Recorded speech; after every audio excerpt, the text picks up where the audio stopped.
Hey, psst, hey, psst. Tschüss.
Je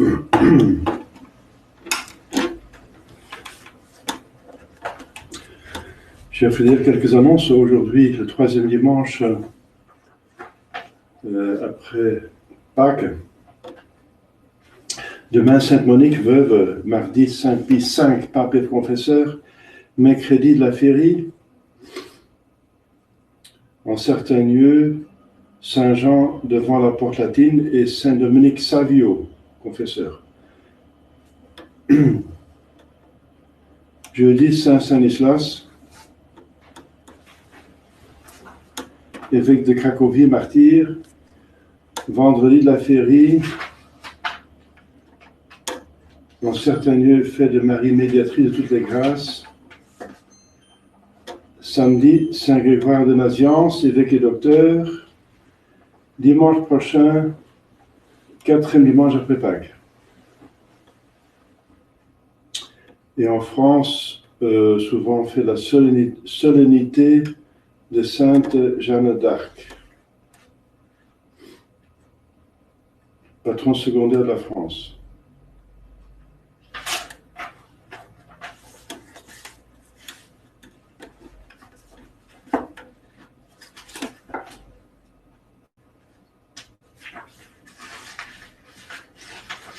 Donc, comme demandé la fois dernière, vous êtes supposé d'avoir lu l'Évangile, n'est-ce pas, pour comprendre le sermon.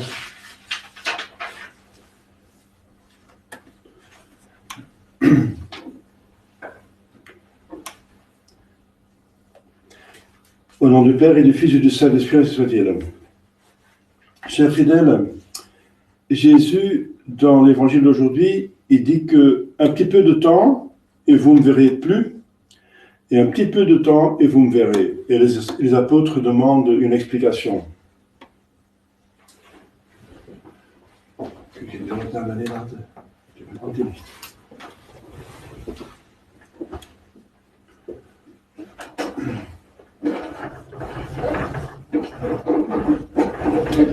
Donc les apôtres demandent une explication.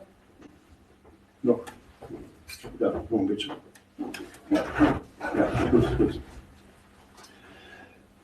Les apôtres demandent l'explication sur les paroles de Jésus. Un petit peu de temps et vous me verrez. Un petit peu de temps et vous ne me verrez plus.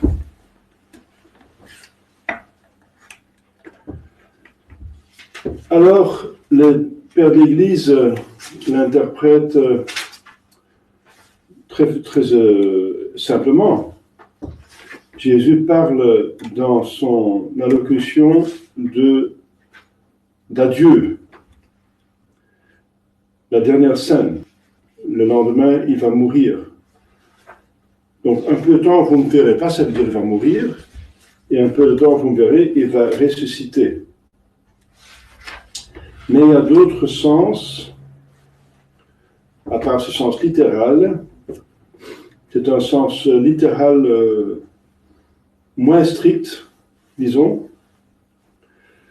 où Jésus part. Vous me verrez plus, ça veut dire l'ascension. Et vous me verrez, ça veut dire le retour comme juge à la fin des temps. Et au sens moral, c'est pour nous, n'est-ce pas? Vous ne me voyez pas, un petit peu de temps, ça veut dire dans cette vie, on vit dans la foi, et un petit peu de temps, vous me verrez, ça veut dire après votre mort et après le jugement. Si on est jugé digne d'entrer dans le ciel, on le verra. Donc on peut faire des méditations sur la brièveté de la vie et aussi les tribulations, parce que Jésus dit que vous allez être triste, mais votre tristesse va tourner en bonheur. Triste parce qu'on n'a pas Jésus avec nous, donc physiquement. Et on va se réjouir, bien sûr, quand on voit Jésus, on voit le ciel, finalement. Et on se réjouit. Donc, il y a plusieurs leçons dans la brevité de cette vie, un petit peu de temps, les tribulations qui méritent finalement d'aller voir, de le voir, la différence entre la joie des chrétiens de voir Jésus et la joie du monde de ne pas le voir. Ce sont deux joies opposées dont parlait Jésus. Le monde se réjouit, ça veut dire ceux qui le rejettent, ils se réjouissent qu'il ne voit pas, qu'il part, qu'il va être tué. Et nous sommes tristes, et notre joie, là où il apparaît, et là, le monde va tourner en tristesse quand il va être jeté en enfer pour ceux qui l'ont refusé. Et l'enfer, c'est pas pour réjouir, même si l'antipape François a récemment dit, en riant, peut-être on se reverrait en enfer. Bon, ça veut dire qu'il se moque de l'enfer, et on ne se moque pas d'un Dieu qui punit, n'est-ce pas? On ne se moque plutôt pas de ça. Ça veut dire qu'il n'y croit pas, ou bien qu'il n'y croit que qu'il y croit quand même peut-être bien, mais qui sait qu'il va en enfer comme Luther. Luther savait qu'il allait en enfer. Il avait avoué ça à sa femme, sa soi-disant femme. C'est pas sa femme parce que un prêtre ne peut pas se marier validement. Et voilà. Donc c'est triste. Donc on ne se moque pas de l'enfer parce que c'est très sérieux, c'est dramatique. Donc la vie mondaine, la vie chrétienne. Mais je vais dire un petit mot sur une actualité, n'est-ce pas, à l'occasion de cet évangile, c'est les tribulations de cette vie et ensuite la joie. Donc, nous sommes effectivement en tribulation. D'une certaine façon, bien sûr, il y a une certaine persécution. Moi, je l'ai subi physiquement, n'est-ce pas, j'ai été mis dehors.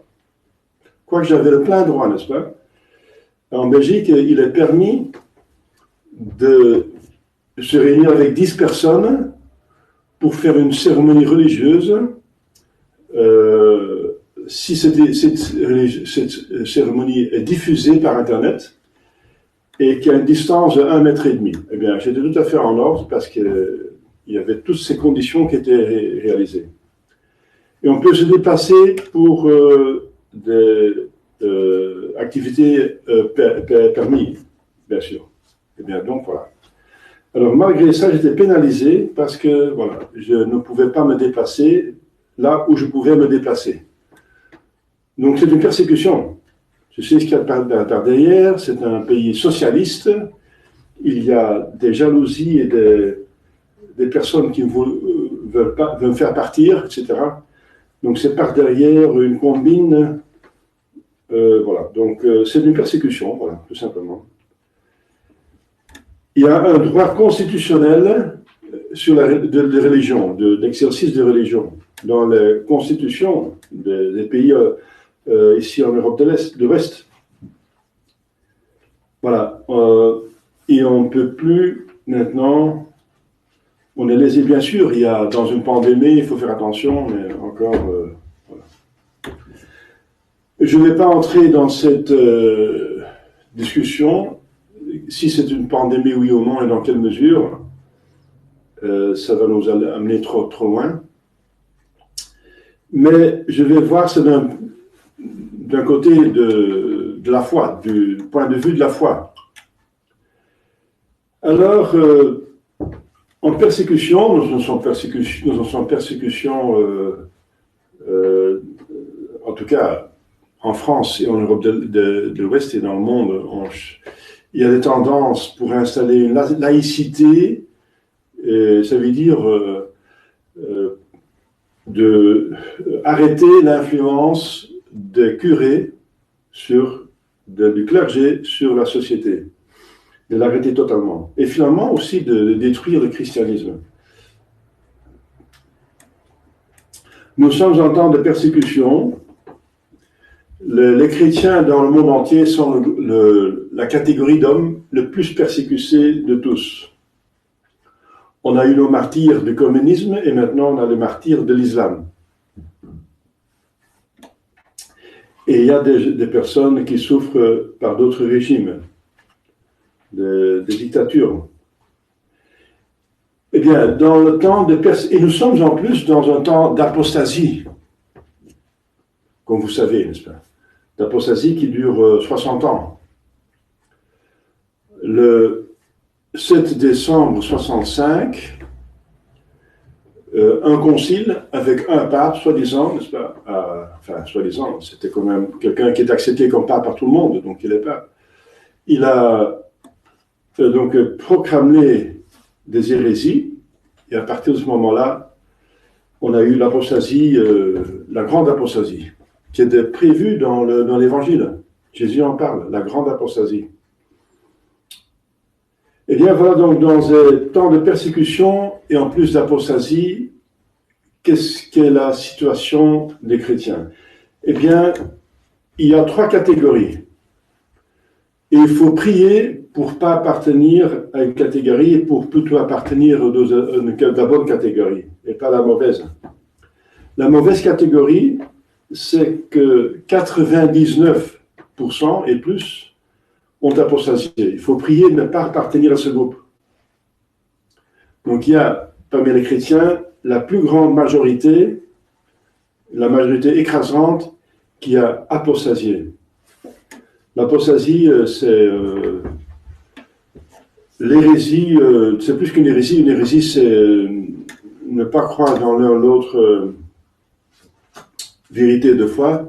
Mais l'apostasie va plus loin. L'apostasie rejette le christianisme. Eh bien, l'esprit d'assise, qui est l'exécution, selon Jean-Paul II et les autres antipapes, l'exécution de Nostra Aetate de Vatican II, paragraphe 2 et 4, il y a des éléments de vérité et de salut dans toutes les religions, contraire à l'évangile qui dit l'Écriture sainte, il n'y a pas de salut en aucun autre. C'est l'apostasie. L'esprit d'assise, donc où on invite toutes les religions, c'est l'apostasie.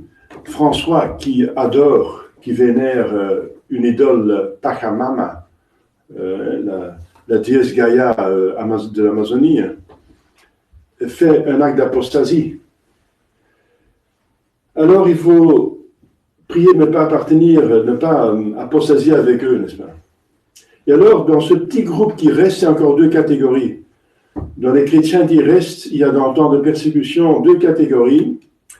C'est ceux qui vont mourir, le martyr, et ceux qui vont continuer l'Église, parce que l'Église va toujours exister.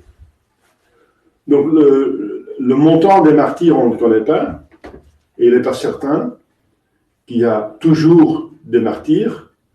Il y a des époques où il n'y en a pas, ça dépend, mais il y aura toujours cette 3e catégorie, c'est des personnes, des fidèles qui vont continuer l'Église jusqu'à la fin des temps, parce que sinon il n'y a plus d'Église. Et Jésus a promis que l'Église va exister jusqu'à la fin des temps. Donc ce qui est intéressant, c'est qu'il y aura toujours des fidèles qui vont survivre. Tout ce qui peut arriver, ils vont survivre. Et il faut prier pour appartenir à ce dernier groupe, parce qu'on ne peut pas organiser le martyr. On peut aussi prier pour appartenir au 2e groupe, les martyrs, mais c'est Dieu qui le donne. On ne peut pas rechercher le martyr, et c'est dans l'histoire de l'Église, c'est dans l'enseignement de l'Église, on ne peut pas le rechercher, on peut demander, c'est une grâce, justement parce que sans la grâce, on ne peut pas le subir. On risque d'apostasier si on va au martyr sans la grâce, juste parce qu'on veut le faire. On veut subir le martyr par un excès de zèle imprudent. Et si on va aller au-devant, on cherche le martyr, eh bien, on risque de tomber dans l'apostasie parce que c'est pas humain, n'est-ce pas? C'est au-dessus de nos forces. C'est une grâce spéciale, la grâce de persévérance finale, la grâce le don de l'esprit de force. C'est une grâce qui est donnée, une grâce actuelle, qui est donnée pour cet acte de subir le martyre avec patience et sans fléchir dans la foi. Donc, cette deuxième catégorie, on peut la demander, mais on ne peut pas la rechercher. Donc, il faut forcément tendre à appartenir à cette troisième catégorie. Et on peut prier pour avoir la grâce de la deuxième, mais il faut tendre à la troisième. Donc, il faut survivre. Alors, survivre dans l'état actuel, eh bien, c'est le cas de dire, parce qu'il y a des attentats dans nos pays à notre santé et même à notre vie. Donc, le coronavirus, bien sûr, il a causé des morts. Il y a, on ne sait pas combien, parce qu'on va compter comme des morts ceux qui ne sont pas morts du coronavirus. C'est encore la chose qui complique l'affaire. Mais en tout cas, il y a certainement des gens qui sont morts par une pandémie. Mais il y a maintenant des études très sérieuses, par exemple un directeur de Vodafone, qui assure que la 5G cause des morts, que beaucoup de personnes sont considérées comme mortes du coronavirus, qui sont morts et qui sont malades de 5G, qui est installé en même temps que le coronavirus est apparu. En tout cas, ce qui est le minimum qu'on peut dire, c'est que l'un renforce l'autre. La 5G renforce une certaine maladie qui peut causer des grands problèmes respiratoires et la mort. Parce que par cette action de 4G déjà, ça a été déjà prouvé pour la 4G, les particules, n'est-ce pas, du sang coagulent, se mettent ensemble et ça rend la fonction du sang plus difficile pour assimiler et transporter dans le corps l'oxygène. Et avec la 5G, c'est beaucoup plus fort. C'est beaucoup plus fort, donc ça cause des problèmes respiratoires, c'est aussi des problèmes de sang. Le sang qui ne prend plus l'oxygène. Donc ça, c'est prouvé, n'est-ce pas? La 5G est une menace, et la 5G, une menace à notre santé et même à notre vie. Ensuite, il y a toutes ces autres actions, n'est-ce pas, de tentatives d'empoisonnement, les chemtrails, comme vous savez, la manipulation de la nourriture. Et maintenant, il y a une autre menace, c'est le vaccin. Le vaccin contre la grippe. Eh bien, ce vaccin, il contient, comme beaucoup de vaccins, des éléments de bébé. Le vaccin va probablement, comme beaucoup d'autres vaccins, donc contenir des éléments de bébés avortés, donc du matériel humain. Et des éléments qui sont du poison pour le corps. Alors, s'il en est ainsi, donc il faut encore voir quelles sortes de vaccins ils vont sortir, alors on ne peut pas accepter ce genre de vaccin. Parce que accepter un vaccin qui contient des éléments de bébés avortés, c'est comme du cannibalisme. C'est du cannibalisme de personnes innocentes, n'est-ce pas?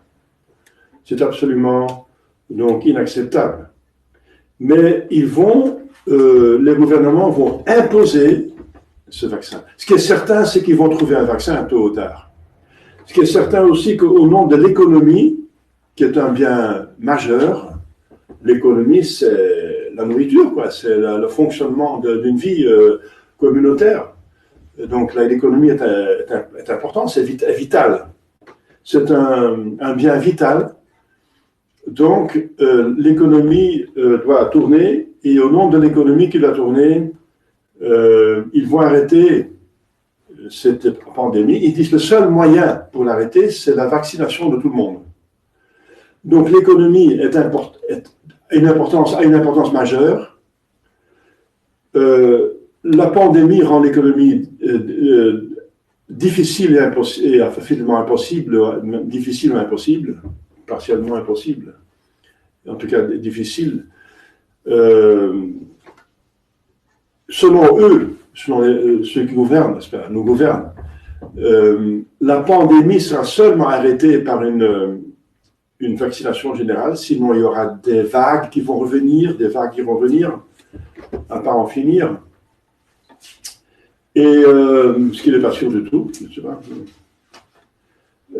Parce que donc, la plupart des gens survivent, font des anticorps, mais enfin, c'est comme une autre discussion. Selon eux, le seul moyen d'arrêter la pandémie, c'est la vaccination. Alors, si cette vaccination va être un moyen encore pour nous empoisonner d'une certaine façon en même temps, comme les autres vaccins, il y a des vaccins à l'époque qui étaient bien, n'est-ce pas? Les vaccins que moi j'ai reçus pour aller au Congo quand j'étais jeune, il n'y avait pas trop de problèmes. Mais au fur et à mesure des années, ils ont augmenté les vaccins, ils ont mis des éléments dedans qui empoisonnent, ce qui explique l'explosion, n'est-ce pas, de problèmes avec les jeunes, d'hyperactivité, de autisme, etc. Et même d'handicap mental. Alors ça, il y a des études, donc nous avons pratiquement la certitude que ça vient des vaccins, une grande partie de ces maladies. Alors, c'est encore un autre attentat, et si le vaccin contient ces choses-là, alors il faut vraiment résister, quoi. Mais donc ça va être un conflit énorme, puisque l'économie est en jeu pour ceux qui gouvernent, donc il faut l'imposer avec force, et les personnes qui ont un petit peu de bon sens vont résister. Alors, il faut plutôt éviter une guerre civile. Comment organiser la survie? Eh bien, il faut réfléchir, il faut prier. Il faut prier pour cela, n'est-ce pas, pour savoir quoi faire. Il y en a qui cherchent un pays, n'est-ce pas, qui dresse une liste avec des pays où il n'y a pas de 5G, une autre liste où il n'y a pas de vaccins, etc. Et cherche une solution. Alors, chers fidèles, en général, il faut dire, supportons entre-temps les tribulations de cette vie. Et prions pour ne pas appartenir à cette première catégorie, à ne pas perdre la foi. Et deuxièmement, prions pour que nous appartenions à cette troisième catégorie qui va faire survivre l'Église, tout simplement. Donc, entre-temps, nous subissons des tribulations. Et voilà. Le bon Dieu n'arrête pas les afflictions. Comme nous voyons, il n'arrête pas certaines afflictions. Parfois, il les arrête s'ils ne sont pas utiles pour un plus grand bien. Mais les afflictions ne viennent pas de Dieu directement. Donc il y a des gens encore qui se fâchent sur Dieu, contre Dieu, mais c'est injuste. C'est injuste, c'est absolument injuste. Si on laisse faire le bon Dieu, il nous met dans un paradis terrestre, et il organise avec une épreuve très facile, ne pas toucher à un arbre, n'est-ce pas? Un paradis céleste. Et tous les problèmes viennent des péchés, des créatures qui ont une volonté libre. Tous les problèmes. Alors le bon Dieu peut ne pas intervenir, c'est autre chose, n'est-ce pas? C'est pas organiser la chose. Le bon Dieu n'organise pas le mal, parce que le mal est contre lui. Le mal, c'est le péché, et le péché, c'est contre sa volonté, par définition. Comment Dieu peut vouloir ce qu'il ne veut pas? Il ne veut pas le péché. C'est contre sa volonté. Il veut les 10 commandements. Donc, comment est-ce qu'il veut le vouloir? Donc, c'est absurde de dire que Dieu veut le péché. Et tout le mal vient du péché, alors. Mais le péché vient des créatures, et à l'occasion des péchés, il y a des souffrances, bien sûr. Alors, les afflictions sont là pour nous instruire, pour nous faire mieux comprendre la vanité des choses de ce monde et la folie de ceux qui y mettent leur confiance et consument leur vie. Les afflictions sont pour nous éprouver, Dieu châtie, donc en ne pas empêchant les châtiments, Dieu nous châtie, oui, d'une certaine façon. Il n'intervient pas. Il utilise ça comme un châtiment et il châtie ceux qu'il aime, dit saint Paul.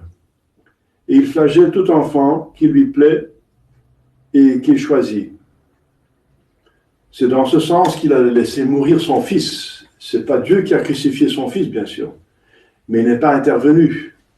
Parce que Jésus a dit, Dieu peut envoyer des légions d'anges pour me protéger. Dans ce sens, Dieu nous laisse dans les afflictions pour nous éprouver, pour mériter. Ensuite, les afflictions ont comme utilité la purification de nos péchés et nos défauts. C'est comme un médicament, n'est-ce pas? Nos péchés méritent des châtiments et si on les accepte, on se sépare de nos péchés, n'est-ce pas? On se défait, on se débarrasse des péchés. Donc les afflictions, n'est-ce pas, on peut les rendre fructueuses et méritoires. Il faut les recevoir avec un plein acquiescement à la volonté de Dieu. On se donne à sa providence. Donc les afflictions ne viennent pas de Dieu, mais Dieu les calcule dans un plus grand bien.